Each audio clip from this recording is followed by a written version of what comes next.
나이 들면서 생기는 문제는 노화뿐만이 아니고 노쇠가 더 큰 문제입니다. 노화는 단지 늙어가는 거지만 노쇠는 신체 기능이 저하가 되는 것입니다. 많은 학자들이 아직 결론을 못 낸 게 소식이 노화를 늦추면 당연히 도움이 됩니다. 헌데 장수에 도움이 될까? 아직 결론을 못 냈습니다. 소식은 노화를 늦추면 분명히 도움이 되지만 장수의 연관성은 약합니다. 아직은. 그것은 노쇠 때문입니다. 소식은 노쇠를 막기는 어렵습니다. 노년기에는 가뜩이나 영양이 부족하고 저절로 근육이 손실되고 뼈도 손실되는데 여기에 소식은 오히려 노쇠 위험을 증폭시킵니다. 막연히 섭취 열량을 줄이는 것보다는 먹는 것은 제대로 먹고 대신 꾸준히 운동하는 것이 노쇠 방지에 훨씬 나은 선택입니다. 노년에 영양 섭취가 부족하면, 특히 단백질, 이 부족하면 근력 유지가 어렵습니다. 그래서 근감소증과 노인성 난청은 단백질이 부족하고 빠져나가면서 발생합니다. 그래서 소식과 단식 좋다고들 얘기하지만 젊은 시절에 중년까지는 영양소의 과다 섭취는 비만의 원인이 되지만 고령자는 적절한 영양소, 특히 단백질 공급 없이는 근력 유지가 힘듭니다. 노년기의 절제는 노쇠를 촉진합니다. 그래서 다시 강조하지만 제대로 먹고 대신 운동을 열심히 하자. 그래서 노년기 운동이 더욱 중요하다는 말씀입니다. 특히 여기서 신경 쓸 것은 체중 자체보다는 체지방과 체성분이 훨씬 중요합니다. 체지방은 여러분들이 잘 아시고 체성분이란 몸무게를 이루는 3대 성분이 있습니다. 체수분, 근육, 체지방 이 3개입니다. 그 중에서 노년이 되면은 근육량과 수분이 줄고 체지방이 올라갑니다. 그래서 이 체성분, 체지방, 근육량, 체수분 3대 체성분을 균형을 잡는 것이, 근육량이 줄어드는 것을 어떻게든지 막아야 되고 수분도 보충해야 되고 체지방을 줄여야 되고, 그래서 체중 감량보다는 근육 유지와 영양 보충이 더 중요하다는 말씀입니다. 단지 체중을 키로에서 65kg 줄였다는 것은 큰 이슈가 안 됩니다. 체성분의 구성 성분이 중요합니다. 그래서 근육은 최고의 건강보험입니다. 근력 운동이 식단과 함께 노년기에는 필수입니다. 그렇다고 운동을 대단한 걸 요구하는 것이 아니고 매일, 아까 얘기했듯이 매일 하루에 20-30분 주 3-5회 꾸준히, 운동도 간단한 것부터 시작하면 됩니다. 푸시업, 스쿼트, 플랭크. 플랭크는 생각보다 쉽지 않은데 거꾸로 누워서 팔꿈치로 온몸 지탱하기 1분 이상 하기도 쉽지 않습니다. 처음에는. 하여튼 2-3분 하면은 이 코어 근육과 복근이 상당히 강화가 됩니다. 그걸 버틸 수 있는 힘. 그것만 해도 넘어지는 걸, 낙상을 월등히 예방할 수 있습니다. 그 다음에 간단하게 아령이나 덤벨을 하는 것. 하루에 20-30분 주 3-5회. 이것만 해도 아주 도움이 됩니다. 그리고 생활 속에서의 움직임, 계단 오르기, 앉지 말고 서기, 이런 것들이 근육을 자극합니다. 제가 만든 슬로건입니다. 노년기의 건강을 위한 슬로건. 적절히 먹되 단백질을 잘 챙겨 먹고 어떻게든 잘 움직이자. 이 단백질은 제가 책에서 언급한 슈퍼에이저 중에 아일랜드의 모건 씨라고 있습니다. 모건 씨가 실내 조정 경기 선수인데 이 단백질을 잘 챙겨 먹는 것이 또 그 사람의 건강 장수 비결 중에 하나였습니다. 우리가 생각보다 단백질을 강조하는 이유가 노년의 노쇠를 방지하기 위한 겁니다. 그리고 다른 하나는 또 체중보다는 체력, 체성분의 균형, 그리고 다시 또 막연한 영양 칼로리보다는 단백질 보충이 더 중요합니다. 최근에 미국 국립암연구소 NCI에서 연구 결과를 발표했습니다.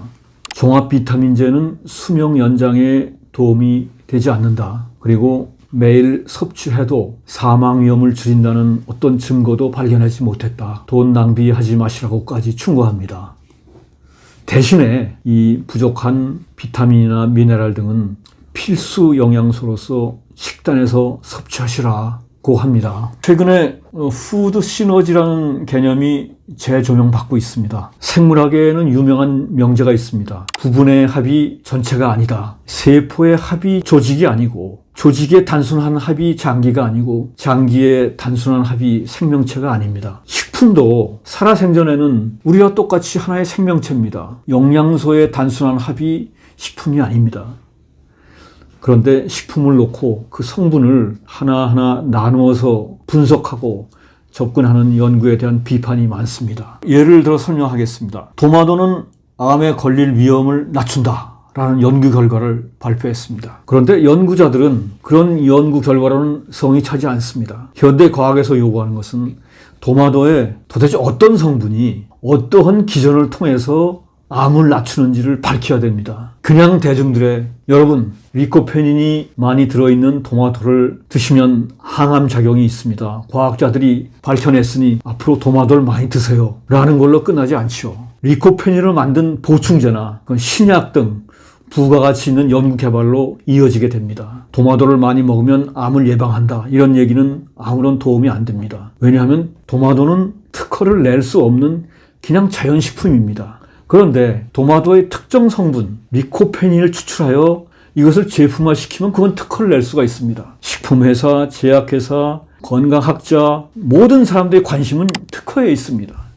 그냥 건강에 도움이 되는 것은 돈벌이에 도움이 안 됩니다. 그런데 우리가 생각해 봐야 될 것은 이 리코페닌 성분을 가지고 인공적으로 화합을 해서 약을 만들어서 사람들이 매일 하나씩 먹으면 도마도 먹는 것보다 더 나은 효과가 있을까? 그건 퀘스천입니다. 혹시 이 리코페닌이 든 토마토 내에 다른 많은 성분들과 함께 결합을 해서 우리가 먹을 때는 몸에 좋지만 단독으로 성분만을 빼서 인공적으로 만든 순수 리코페닌이 혹시나 나쁜 효과는 없을까? 제가 말씀드린 것은 어떤 식품이 건강에 좋다고 해서 그 식품에 들어있는 특정 성분을 추출해서 보충제로 만들어 먹으면 더 좋을 것이다라는 환상은 피하는 것이 좋겠습니다. 재밌는 우화가 있습니다. 아침마다 황금알을 낳는 닭의 배를 갈라보니 아무것도 없었다. 혹시 기억하실지 모르겠습니다만 닭이 없이는 황금알도 없습니다. 리코페닌이 든 도마도가 없이는 리코페닌도 없습니다. 아주 재밌는 일례 두 개 들겠습니다. 유명한 간장약이 있습니다. 우루사라고 있는데 그 우루사의 캐치프레이즈는 웅담 성분의 간장약입니다. 이 우루사를 개발하게 된 계기가 우리 수천 년 전부터 웅담은 굉장히 명약이다, 보약이고 몸에 좋다. 곰의 쓸개에 있는 무슨 성분이 사람과 다른 동물들의 쓸개에 있는 어떤 성분과 다르기 때문에 이게 이렇게 효과가 있는 것이냐, 이걸 분석을 했습니다. 똑같은데 딱 하나가 차이가 났습니다. 우르소 데석시콜릭 에이시드라는 UDCA라는 성분이 웅담에는 들어있었고 다른 데는 없었습니다. 아, 됐다. 이 UDCA를 우리가 추출하자. 그렇다고 곰을 잡아가지고 매일 뽑을 수는 없고 UDCA를 인공 합성을 하자. 그래서 성공한 것이 우르사입니다. 그래서 우르사는 캐치프레이즈 웅담 성분의 간장약입니다. 약국에서 팔리는 단일 품목 중에 랭킹 5위 내에 들 겁니다. 그만큼 히트치는 작품이고 비교할 수 없지만은 천연 웅담과 인공 합성 웅담 성분과는 차이가 엄청나겠죠. 닭을 키우는 양계장에서 도정되기 전에 쌀을 먹이다가 잘 도정된 쌀을 닭에게 먹였더니 시간이 조금 지나서부터 닭이 기운이 없고 비실비실합니다. 도대체 왜 그랬을까? 도정되기 전의 쌀과 도정된 쌀의 차이가 무엇인가? 이거를 연구했습니다. 그랬더니 이 현미의 쌀 눈에는 있고 도정된 쌀은 쌀 눈이 없습니다. 아, 여기 있구나. 현미의 쌀 눈에 있는 특정 성분, 이것을 비타민으로 명명을 해서 대대적인 성공을 했습니다. 비타민의 발생이 여기서부터 생겼습니다. 그러면 비타민 알약을 먹는 것과 현미를 그대로 쌀눈과 함께 먹는 것, 천연의 쌀눈이 더 낫겠죠. 비타민과 건강 보조 식품이 필요 없다는 주장이 아니고 우리가 생각하는 막연한 환상은 버리자는 말씀입니다. 대부분의 경우에 영양이 부족하지 않은 사람들, 영양이 넉넉한 사람들은 별 효과가 없습니다. 먹으나 안 먹으나. 근데 노약자나 어떤 특정 질환을 앓고 있는 사람은 특정 성분의 보조제는 도움이 될 수 있겠지만 그렇게 보통의 사람들한테는 별 효과는 없다고 합니다. 이것이 무엇이냐 하면 결합의 신비입니다. 하나하나 성분의 문제가 아니고 이것이 같이 결합이 됐을 때 시너지가 생기는 겁니다. 이 결합의 신비는 우리 인체에도 있습니다. 산소, 탄소, 질소, 구리, 망간 다 해가지고 자연계에 있는 물질 원소는 92개입니다. 조금 더 많다고 하는 사람도 있고, 그런데 이 92개 중에 21개만이 인체를 구성하고 있습니다. 그럼 이 21개의 물질 성분이 어떻게 인체를 만드느냐? 이것은 지금까지도 과학으로는 도저히 설명할 수 없는 인체의 신비입니다. 이게 결합의 신비라고 합니다. 단순한 물질 성분만이 21개 모아놨다고 해서 인체가 되는 것이 아니고, 어떤 식품도 특정 성분만 21개를 모아놨다고 해서 이것이 식품이 되는 것이 아니고, 이것이 서로 융합하고 결합해서 내는 효과가 우리가 생각하는 것보다 훨씬 크고, 그래서 인공 어떤 추출물보다 자연에서 우리가 섭취하는 것이 더 효과가 클 것이다 라는 것이 결론입니다.